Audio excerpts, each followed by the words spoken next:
We are so thrilled to be partnering with Hinge. Hinge is the dating app designed to be deleted. As you all know, I'm a huge Hinge advocate as I met my partner of almost 3 years on the app. Even before meeting him, Hinge was always my go-to app because I met more relationship-minded people here and had some great dates. Clearly, I haven't been on the app for a little while, but I re-downloaded it to check out some of the new features. One that stood out to me was the voice prompt, my best friend's take on why you should date me, where your friend can hype you up. Not only does this make the profile creation less daunting, but it's not always easy to see your own green flags. So to test it out, I asked Yue some fun prompts to get her take on what I could put if I was dating again. So the first one, how long have we known each other? What was your first impression of me and how has that changed? Julie and I have known each other for almost 10 years. My first impression of Julie was that she's very social, but I've learned that she has a lot more depth to her beyond the social butterfly that she is. My next prompt, what do you think are my green flags? I would say she's deeply loyal. She believes in love, curious mindset, and she is fearlessly ambitious. And then last but not least, what kind of friend am I? Julie is the kind of friend who will always have your back, no matter what. Damn, that feels nice to hear. So download Hinge and try voice prompts today. Then find someone worth deleting the app for. I was so excited to get my shipment from Last Bottle Wines in the mail the other day, full of incredible red wines, all from Napa Valley. I love wine tasting, so having this to my door couldn't be happier. Also, couldn't be more excited that today's episode is brought to you by Last Bottle Wines. If you don't know already, they're a Napa-based online wine shop with a twist. They offer just one handpicked wine per day until it sells out, and they're always at incredible prices. We're talking 30 to 70% off retail. And the best part is that there's no subscriptions, no fees, and no minimum purchase. And I could not be more excited to bring this offer right now because they're having a marathon sale, which is coming up March 28th and 29th. Even better, we're offering Dateable listeners 10% off your first order with code DATEABLE. So if you are a wine lover like me, this is a great time to join. And did I mention that shipping is 100% free? So what are you waiting for? Mark your calendar for March 28th and 29th or get on it earlier if you want. You can sign up at lastbottlewines.com and use code DATEABLE and find out why Last Bottle is the most fun way to discover and buy amazing wine. The Dateable podcast features real stories from real people of how they make modern dating work, or not. I'm your host, Yue, former dating coach turned dating insider, if you will. On each episode, you'll hear commentary from my producer, Julie Krafchick, and other surprise co-hosts. This episode of Dateable is brought to you by 500 Brunches. 500 Brunches connects like-minded people with similar interests to meet in real life over brunch. You answer a quick questionnaire about your interests and how you spend your time, and then they'll match you in small groups of 6 to 8 at a brunch spot in San Francisco. Get a free entry into a brunch now by signing up at 500brunches.com and using the code DATEABLE. Hey everyone, welcome to another episode of Dateable, a show all about modern dating. On this episode, we're going to be talking about the friend zone. We actually had an episode about the friend zone a while ago and how this couple came out of the friend zone and now they're married. But today we have our guest Bobby on the show, who is sort of notorious for always being friend zone. A little bit friend zoning, or sometimes doing the friend zoning at times too. So Okay. A little bit of both ways. So Bobby is our expert friend zoner. He is 30 years old from New Hampshire. He's been in San Francisco for 4 years and currently on a dating sabbatical. Okay. From what we've known about Bobby, he is a self-proclaimed nice guy and seems to often fall into the friend zone. He's been called over to carry boxes up the stairs and even fix a sink faucet and helped assemble a bed frame. What are you, IKEA? Like, what is this? TaskRabbit. Just an all-around handy guy. He stayed friends with many of the girls he's met on dating apps and is even now friends with their current boyfriends. This is just blowing my mind. How does that transition even happen? You go on a few dates and then how do you become friends? Well, I think initially I'm not too presumptuous to first go out on a date with them. I think I start more from a friendly side of things. When I first moved here, I suppose I was just looking for friends. I'm not too like overly aggressive. So I kind of set the bar low and see if we can be friends first, even if there is an attraction. I don't necessarily think that's a bad approach. I mean, the basis of any good relationship is a friendship. So it actually makes dating more enjoyable if you go out thinking you want to be friends first and have that develop. But my question is, how does that just stay in the friend zone and it doesn't develop? What do you think it is happening that's not taking these friendships to the next level? Probably a sense of urgency. I mentioned briefly how I was just looking for friends with the potential of something growing from there. And I matched with this one woman, and we weren't initially very flirtatious whatsoever. There's just good chemistry. We had similar interests in photography and some in design, and just had good banter. So there wasn't necessarily flirtation out of that, and there was a bit of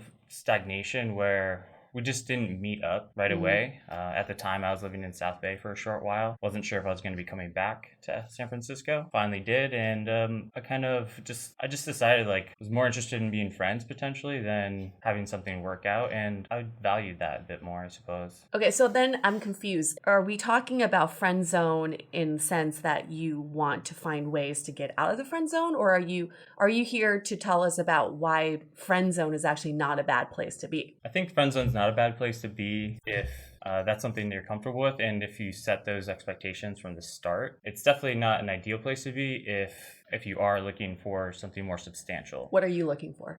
Back then, I think I was looking for more continual dating, seeing if something could go somewhere. But one thing that was really discouraging was that you feel like you don't really get a chance to kind of like launch your feathers, if you will, because you might go on one date and then right away it's like no interest after that. But then they might want to be friends still. So I guess like now when you're friends and they have significant others, like do you feel anything towards these people, or are you just kind of like cool with it? Personally, in this circumstance, the woman I mentioned, that was a couple years ago, so that's totally passed by at this time. And yeah, you're right. Like, I am friends with their significant other, and there's nothing wrong with that, I don't think. And they don't think it's weird that like they met you on a dating app? Like I don't believe so. Like, especially in San Francisco, of all places. So are you on dating apps now for friends? No. Well, No. we've talked about this on past episodes. Like when you move to a new city, sometimes that's like a red flag for someone that's looking for something super serious, because people are kind of using dating apps the way you described, just to meet more people and maybe even prioritize friendship over dating, or just something to even do and somewhere to go on a Friday night. Yeah, I could see that happening for sure. And so I guess I'm still confused about what you're looking for. good question. Personally, I'm not really looking for a super serious relationship at this point. You know, I think that's one thing, if I had to like self-reflect on that, I felt like I was looking for something for quite a while and just not really finding anything. Maybe somewhat of like a Band-Aid scenario where I was just bored or so right now ambivalent. you're not in a place to be in a relationship. You don't want anything serious. So then what are you looking for then? I'm going to keep asking that. If I were to be looking on a dating site, I would probably be looking for friends and hopefully set that expectation up front. So why go to dating sites to find friends? I think it's the accessibility. Considering in San Francisco or the Bay Area when I first moved here, it was a little difficult to like organically meet people. But that was 4 years ago. So what about now? 4 years later, you're in San Francisco, you're established. Why still go on dating apps for friends? Well, so I guess I was trying to allude to earlier was the fact that maybe I was like looking for something and that wasn't essentially what I should have been looking for. I wasn't ready for that. And over the past maybe 6 months or so, kind of had the realization where, you know, I'm kind of looking in the wrong places as something, maybe a relationship, to fix some of the problems. So what made you want to go on a dating sabbatical? What caused that? I was just like exhausted, to be honest. It just kind of felt like a dead end. Felt a little disposable. So what I'm hearing from you is at this point, you're on a dating sabbatical because you've experienced dating fatigue. Correct. For you to experience dating fatigue, you must have had issues when you were dating at the time. So let's go back to that. What were the dating issues you were facing? Was it the feeling you said you felt disposable? Is that feeling disposable, does that come from being friend zoned with girls who, you go on a few dates with, and then you end up being friends with their boyfriend, and you do like carry their boxes and fix their faucets? Is that the root of the dating fatigue? A bit of it, yeah. So the dating fatigue just comes from searching to like try to match with someone, and then you finally go out on a date with them, you get in friend zone, and then it's just like a roundabout where you just keep going around the circle. Also, maybe the reason why I'm on a sabbatical now too is just I'm just personally trying to work on myself. Full transparency, yeah, I was trying to maybe like use dating as like band-aids. You get like a mild high off of it where it's like, oh, you get a match, great. Yeah. You have this kind of like hopeful outlook and what have you. And like I was just like tired of that roller coaster. Yeah. And just moved out onto like my own apartment, kind of have my own space now. And I just needed to start doing things for myself again. Okay. But you know what? This is great having this conversation with you, because sometimes you have to talk it out loud, because right now you're like, what is my situation right now? Well, your situation right now is a consequence of what you experience in dating. And the consequence of what you experience in dating is you being like, I'm not ready for a relationship or anything serious. But let's go back to the root of the problem, which is you were experiencing dating fatigue. What I'm sensing from you is that there's a lack of focus. Like if we went on a date together and this is how we were talking, I'd be like, I'm really not sure why you're on dating apps.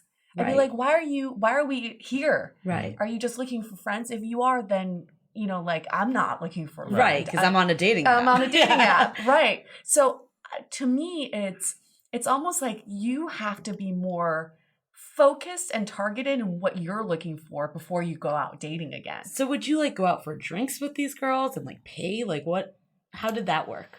Yeah, certainly. So if we were to go out for drinks or coffee, dinner, what have you, I'd definitely make the gesture to pay. One thing I have found a lot in San Francisco is that, a lot of like the women here, they don't want you to pay necessarily. So the way you're speaking also is from what the women want.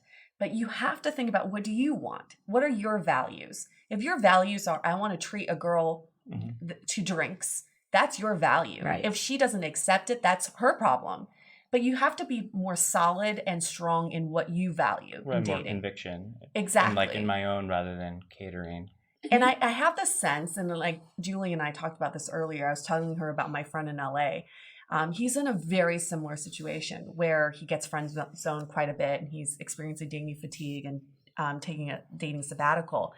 The root of his problem is that he has never outright said, I like you, or I want to take you on another date, or I want to take this to the next level. He ends up going on dates and then lets the girls talk about their dating problems and the guys that they're seeing. Yep. And then as soon as you let a girl do that, she already sees you as a friend. So then she's going to be like, great, I can keep talking to Bobby about my dating problems. And then sometimes too, just to bring on the point of paying, I know there's a lot of mixed things, but a lot of times when women, it sounds counterintuitive, but a lot of times when women are feeling like this is just a friend, they don't want them to pay because they don't want to like owe someone something. Right. So if that vibe is already being put out there, that could explain why women are actually being more forward about paying. Right. Right. Exactly. And that's like a consequence of what you're putting out there. I think my whole point is, what I'm sensing from you, Bobby, is that you're putting up a defense mechanism here where you're saying, I'm not looking for anything serious. I'm working on myself, which is great. But at the same time, I feel like deep down you are looking for something. Otherwise, you wouldn't be listening to our podcast and we wouldn't be having this conversation today. This podcast is so entertaining. Well, thank you. But I guess like the girl that you built her bed, like what did you feel about that? Like after that happened? Like I mean, it was kind of felt like, to be honest, like a bait and switch scenario. Yeah. Where like we had stopped like dating for a couple months, but then they just asked if I could help like hammer something in. But then when I get there, it's like a full on bed assembly. But why does she ask you and not a TaskRabbit? It's a great question. Because she knew you would do it. Yeah, That's why. That's the problem. You know, like the more you give and you get nothing back, and I'm not saying it's tit for tat. This world isn't about I give you something, you give me something back. But if there were no signs of her respecting you any more than you building her bed, then why even bother? To be honest, like I have a maybe root problem of like not wanting to disappoint people. Yeah. And so that's like a definite problem. Where do you think that comes from? I think the big thing is like growing up, I always had like a good amount of friends, like all in different circles. But I never really had like any super close friends. And, you know, you kind of wanted to hang on to the ones that you had. And so it's like even now I have circles of friends in different areas, but no like super, super close best friends. So when you meet someone like the girl that you mentioned with photography and you have like this connection, you want to hold on to it. Correct. I actually want to know, so the girl that you carry the boxes, Oh, yeah. do you still talk to her? No, not her. What about the one you assembled the bed frame? Oh, yeah. You still talk to her? Are you guys friends? Yeah, we're just friends now. You're just friends. Is she? Certainly. Does she have a boyfriend? Yeah, interesting story about that. So like while, you know, when I helped her set up the bed, we weren't dating in any regards, or it was a long time ago.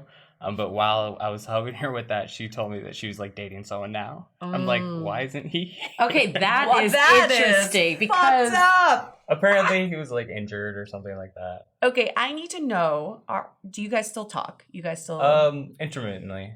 like we don't reach out to one text? another necessarily. Like it might be like, hey, what's up? Or but why Instagram. Why even keep that in your life? Like what benefit are you getting from that? We share like similar hobbies. Like I'm pretty into rock climbing out here. So are like 6,000 people. other people. So you're looking for, it feels like you're looking for activity partners. Is that fair? Well, we don't climb necessarily together, but it's just like having good rapport. I have a difficult time like burning bridges or cutting the cord. Like, I want to know who's the core of who Bobby is. There's got to be more to you than being a nice guy, being someone who's a people pleaser, being someone who's a great friend. I'm sure you're always there for your friends. But do you ask for help? No, not really. Why? Why is that? To be honest, maybe I pride myself on being somewhat self-sufficient. I've noticed more and more like just really independent. You know, I go mountain biking by myself Friday, Saturday, and I don't really have that urge to like always have someone there. There's a difference between being a loner and being independent. When you're a that's loner, you get so in your head about things. And your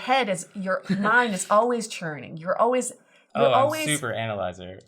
You become, I hate using this word, but you become a molester of your own thoughts. You start just molesting your thoughts over and over again. You can manipulate it and think about different scenarios, like what if I did this? What if I had done that? And it becomes perverse in some ways because you're just stuck in your own head.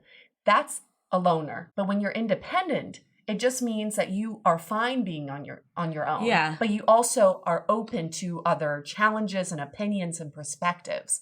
I feel like what you really need right now, and I'm not a therapist or anything like that, but I sense could really help, is to get you out of your comfort zone. Something that just pushes you to be totally uncomfortable. And I actually get the sense that this is a little uncomfortable for you. Certainly. And that's awesome. And that's awesome. Okay, so a question for you. Like, there's definitely people that just enjoy being single, and that's what they want, and that's totally awesome.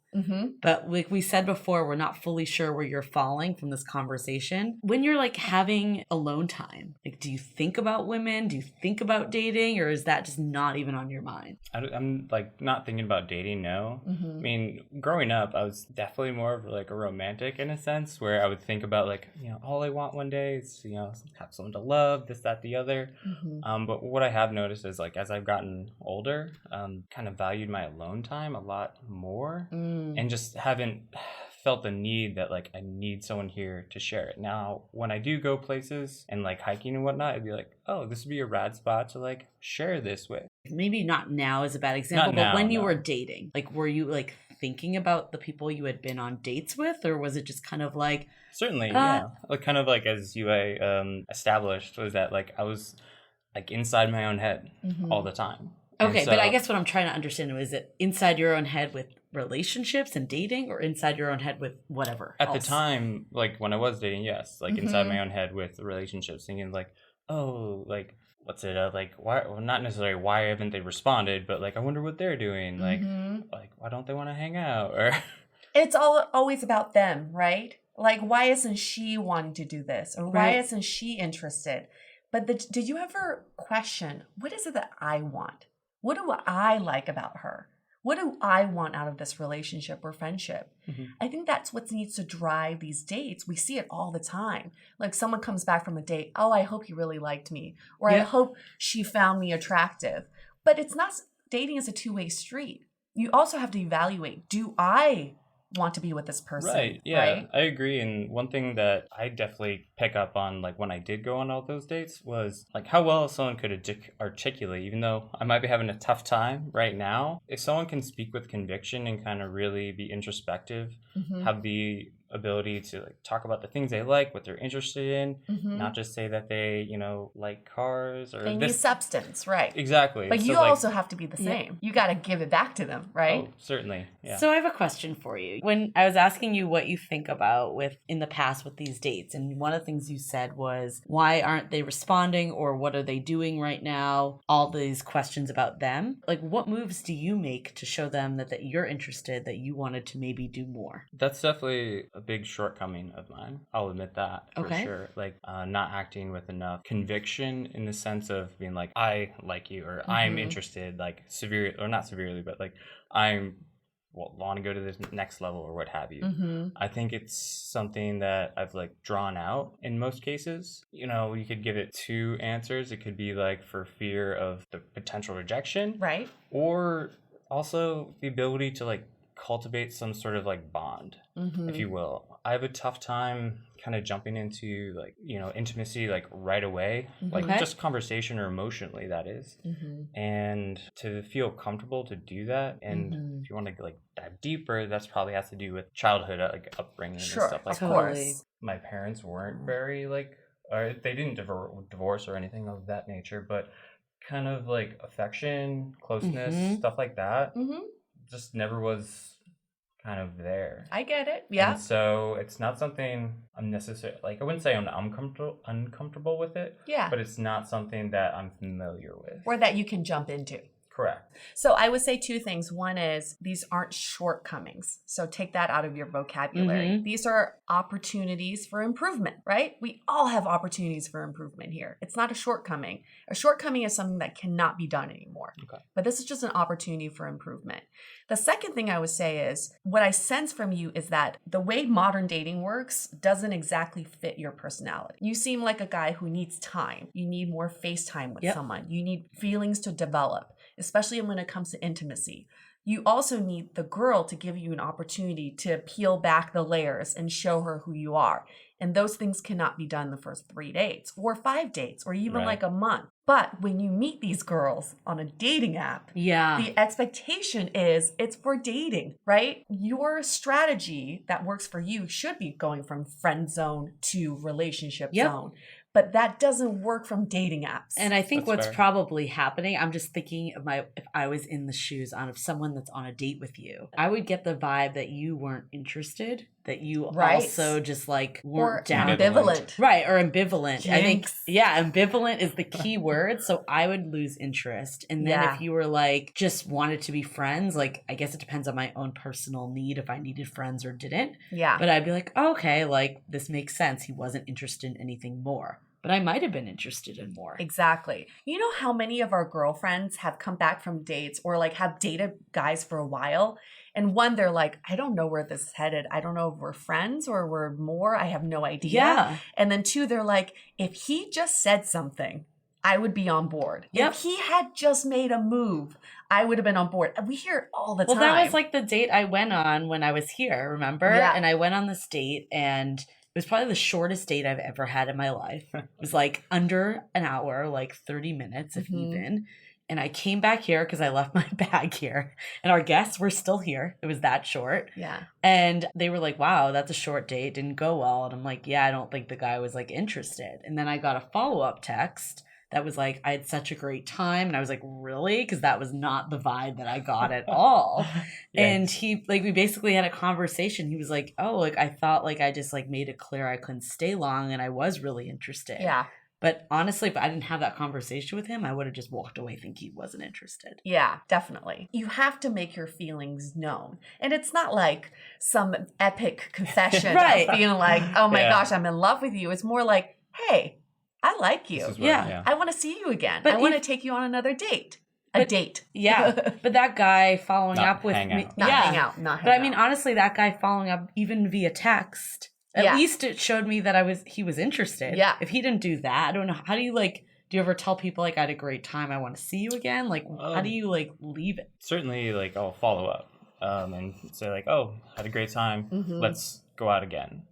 I might not always make the conviction of like, let's like go on another date. It really depends on how the conversation started from the beginning. Whether it's like, hey, let's like hang out, which might be like a walk at Fort Funston, something like that. Right. Which is less pretty casual. Exactly. So I will admit, like, I do tend to set the initial meets as more casual. There's nothing wrong with casual dates, but people need to know that this is for romantic reasons, right? So Julie and I go on walks all the time. What do you mean they're not romantic? Oh, I'm sorry. You never say anything to me.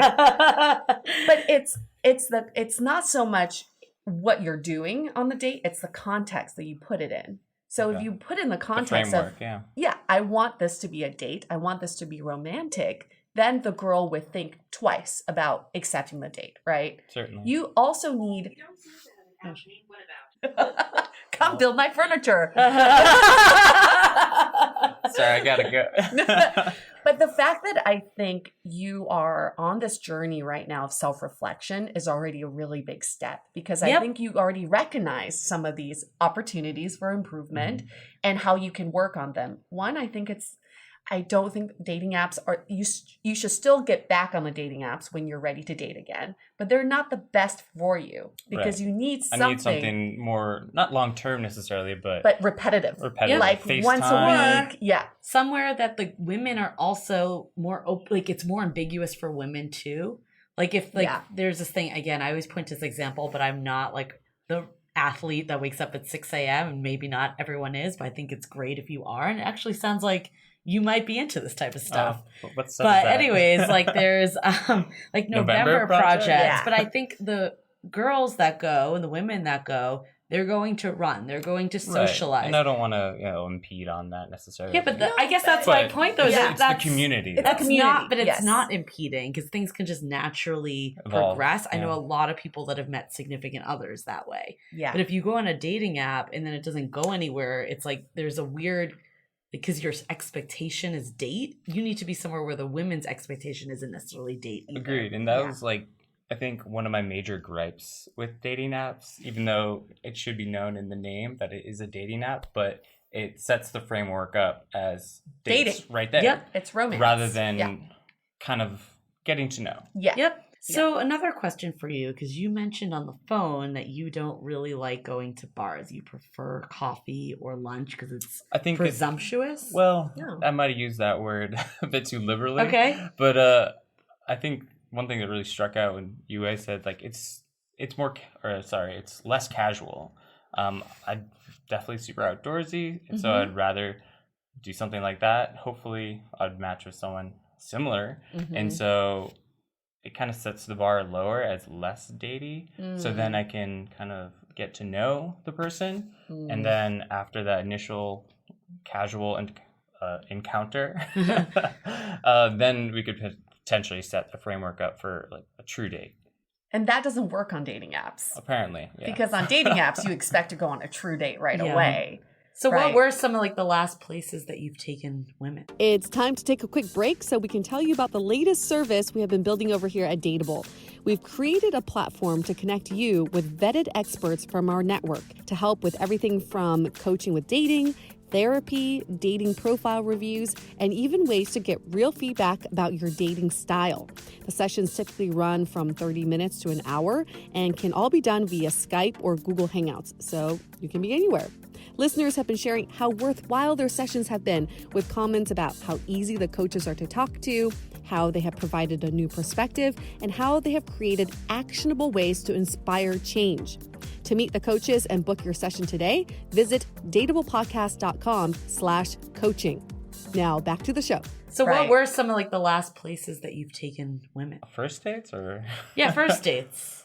Definitely Fort Funston. A lot of dogs there. Love dogs. Okay. Because I don't know about you, I've done the coffee date before, and I feel like it's really hard to have a connection there.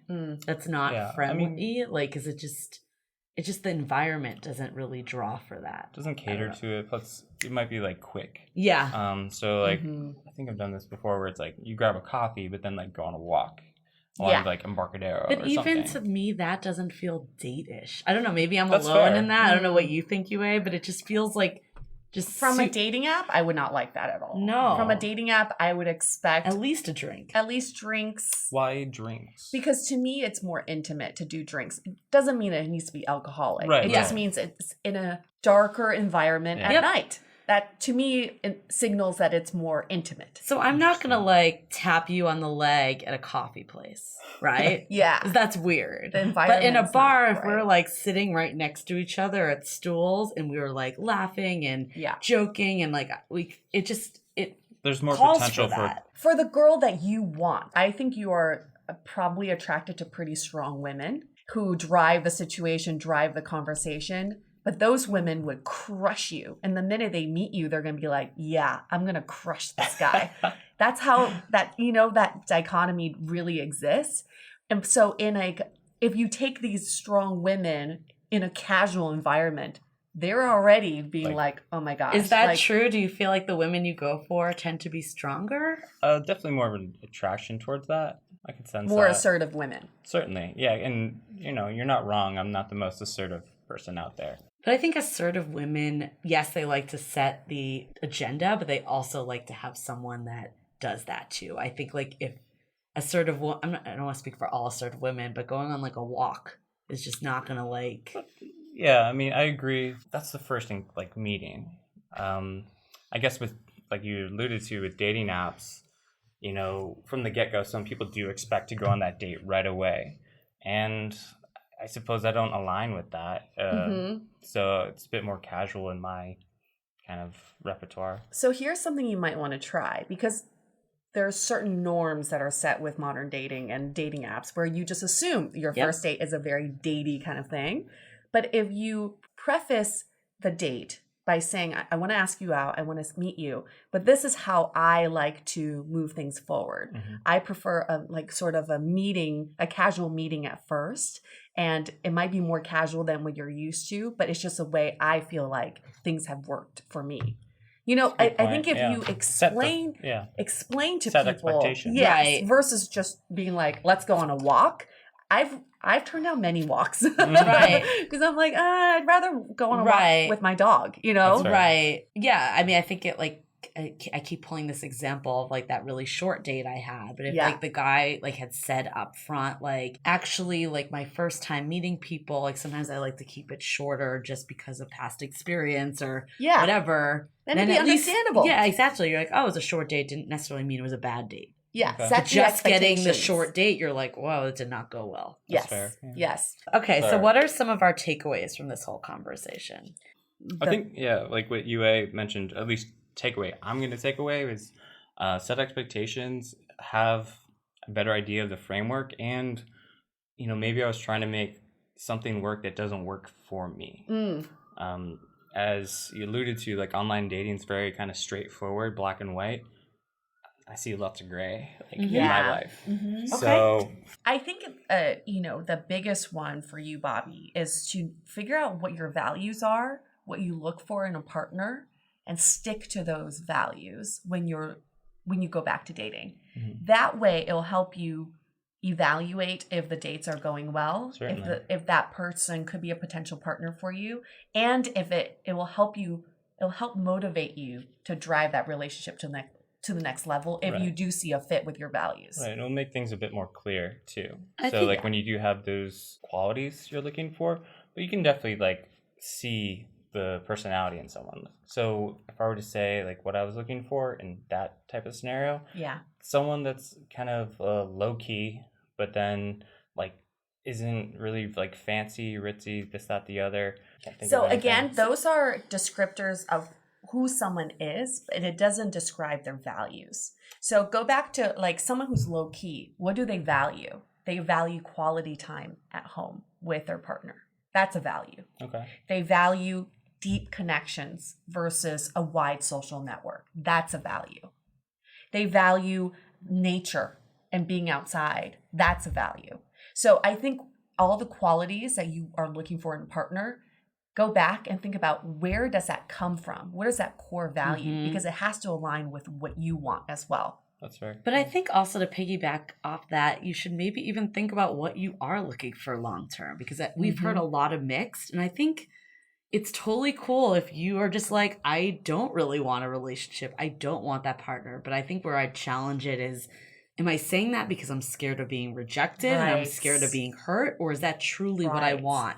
Do I truly just love being by myself and not necessarily sharing a life and deep conversations and feelings with someone else? The other takeaway is know the difference between being a loner versus being independent. Yep. I think that's a huge one for That's a lot fair. of people, Yeah. especially in the city, because everyone's very independent and they sort of qualify everything with that. It's like, I do this because I'm very independent. I feel this way because I'm very independent. Well, we get it. Okay, everyone's fucking independent. The thing is, the difference between being a loner and independent is that if you're a loner, on any given night, you prefer to be alone. If you're independent on any given night, you're fine being alone, but you prefer to share with someone else. There's a difference there. If you're see that, independent, you don't need anybody else. Right. There's no need for it. But if you're a loner, you actually prefer to not have anybody else. Right. That's a difference. And what I see with a lot of people in San Francisco, especially my first month when I moved here 3 years ago, I think I talked about this. I was at Stern Grove and I got an Uber with someone. And he was like, let me give you a ride, back because all the Ubers are taken. I'm like, okay. And in the car, he said to me, we were talking about dating, and he's like, I've given up on dating. I prefer to be alone, with my roommates and hang out with my bros. And I prefer that on any given night. And I was like, oh my God, this guy has given up on love. He literally has given up. Yep. So I think you don't want to get there, Bobby. Yeah. You don't want to get to the point where Teetering. you're like, No. yeah, exactly. I think a lot of people are. Before you fall off that cliff, let us hold you back and say, Bobby, you're not there. You don't need to get there, because I think deep down you do want a meaningful connection with someone in some capacity. In some capacity, certainly. Yeah. Yeah, and I think that's another takeaway in general to maybe people on the receiving end, and also maybe to you also, Bobby, but like people are on these dating apps for many, many different reasons. Yes. So it is important to make sure that whoever you're dating is meshed with you, because like if someone's looking for friends and you're looking for a really long-term relationship, like that's just It's not set gonna up. work out. It's just a waste of everyone's time. That's For fair. sure. Yeah, I mean, any other takeaways before we end? Okay. Question of the day? So we have a question of the day, and I like this one because it's basically the polar opposite of what we've been talking about. So be curious on everyone's opinion. So this question comes from Darian. I recently met this girl and I'm just crazy about her. We've been dating for 2 weeks and I can't stop thinking about her. I've been very forward about how I feel, and at first she seemed really into this, but she recently has become a bit more distant when I told her I think she is the one and I'm falling in love with her. Ooh. How should I proceed so I do not lose her? Ooh. Wow. So this is basically the opposite of moving super Putting all the cards fast. out there. Yeah. Any thoughts? I mean, good for you to do that. No, gosh, that's a tough one. Typical case of two people not on the same page. Yeah. So I think a lot of times Different pace. we think the relationship is going a certain way, but we don't communicate it. So even though he says, he was crazy about her, everything is like she seemed to really be into it, and I seemed to be really into her. But until things were verbalized, that's when things There changed. wasn't really any confirmation. It was just assumptions. A lot of potentially. assumptions. So I think it just comes from the lack of communication. Mhm. They're definitely on different pages. And how you feel about someone, the intensity is so relative to your own experience. You know, like if you've never been in a relationship and then you fall in love, that is very intense. But if you've been in relationships before, then you fall in love, maybe it's not as intense. Right. So what you think might be, oh my gosh, she is the one, I'm falling for her. It may just take her a little time to catch up to that. Or she may not be feeling the same way. So you can't assume how you're feeling is exactly how the other person's feeling. Yeah. And I think there's also a middle ground. Like we've said, maybe it is really nice, especially if you like someone, to hear that they also like you. Put it out there. And I think maybe it sounded like at the beginning she was kind of, at least was on the same page and reciprocal. And then after he said, I think you're the one, and falling in love, that's when things started to take a turn. Yeah. So maybe it was just too soon, too fast, and it almost didn't feel genuine because it was so soon. If it's only been like 2 weeks. 2 weeks, that's 2 really weeks fast. But you know what? Everyone's on a different time. It is. It totally could happen. Yep. For me, that's, crazy. But yeah, for you maybe, but you also have met someone that you could have fallen in love with in 2 weeks. So again, we can't judge how other people operate in their own relationships, but you and your partner need to get on the same page, and you can't be afraid to do that. If you find out earlier on that she is just not that into you or as much as you are into her, then you move on. Then you find out now as opposed to a year from now. If you're not on the same page, you guys, it's better to be rejected earlier on than to find out you're not on the same page later. So one thing Darian asks is, how should I proceed so I don't lose her? I think maybe having a conversation, like, I feel like I might have freaked you out with saying this stuff. I just want, like, it might have been, like it might have been too much. We all move at different paces. I did just want you to know I am really excited about this. I am looking for something long-term, if that is the case. Like, where are you at? And then turn it to her so it's more of a dialogue opposed to him just telling her all the time how he feels. Fear should never drive your decisions. The fear of losing someone, the fear of rejection shouldn't be the main driver of why you do something. So instead of, I fear losing her, how do I proceed without losing her? How do I proceed in order to make sure I get the best out of this dating experience? That's a different way of looking at it. You got to frame it that way. It's not about, you can't always be afraid of losing someone or a fear of rejection. It's going to happen. It's going to happen. That's reality. You can't control how someone else feels. But what you can control is your own life and your own feelings. Yeah, and I think that is a good wrap up and tie into this also. That rejection could be by saying too much, or it could also be doing too little. Too little. Cool. All right. Anything else, guys? No, that's it. Thank you for getting real with us. We appreciate it. And sorry if we put you in the hot seat. Thanks for not running away halfway into this. But I hope it helped. It's good to face these conversations and have them with someone else. Uncomfortable spaces, because that's what grows us. Grows us. That doesn't even sound good, but that's what helps us. That's what helps us grow as people. And I think we should constantly be growing every day, every second. So good job, Bobby. Thanks. You were very brave. And now nobody else wants to come on the show. I'm just kidding. You were very, very brave. And I really appreciate that. And thank you for being honest and like Julie said, very real. Okay, let's wrap this up. Hey, we want to hear from you. Don't be scared. We're not, we want to work through these issues together. Because I think at the end of the day, with Dateable, why Julie and I want to start with this podcast is to let everyone know that we're all going through the same things. You're not alone in your thoughts. Don't be a loner. You can be independent, but don't be a loner. Or at least with your thoughts. At least with your thoughts. At least with your thoughts. We want to open up the conversation, and that's why we started this podcast. So we want to hear from you. If you have some issues or topics you'd like to discuss, let us know. We'd love to have you as a guest on our show. Okay, let's wrap it up. Stay dateable. Your action item for this week is to identify 5 situations that made you feel strong feelings. And then from there, from your feelings, identify your needs. So for example, I felt insecure because I need security. I felt disappointed because I need reassurance. Make a list of those needs, and those are your needs for you. It's just a way of getting to know what you want. This episode of Dateable is brought to you by 500 Brunches. 500 Brunches connects like-minded people with similar interests to meet in real life over brunch. You answer a quick questionnaire about your interests and how you spend your time, and then they'll match you in small groups of 6 to 8 at a brunch spot in San Francisco. Get a free entry into a brunch now by signing up at 500brunches.com and using the code DATEABLE. If you didn't know already, we have a revamped website with articles, videos, and content all about modern dating. You can also find our premium Why series, where we dissect, analyze, and offer solutions to some of the most common dating conundrums. We've had some great feedback about how actionable these episodes are, so check them out on our website or iTunes Music. Also, visit the site today to see the latest about coaching, where we connect you with Dateable approved experts to help with everything from dating profile reviews, coaching, and even gathering real feedback about your dating style in a personalized and affordable way. To connect with us, visit dateablepodcast.com. You can also find us on Facebook, Twitter, and Instagram, all under Dateable Podcast.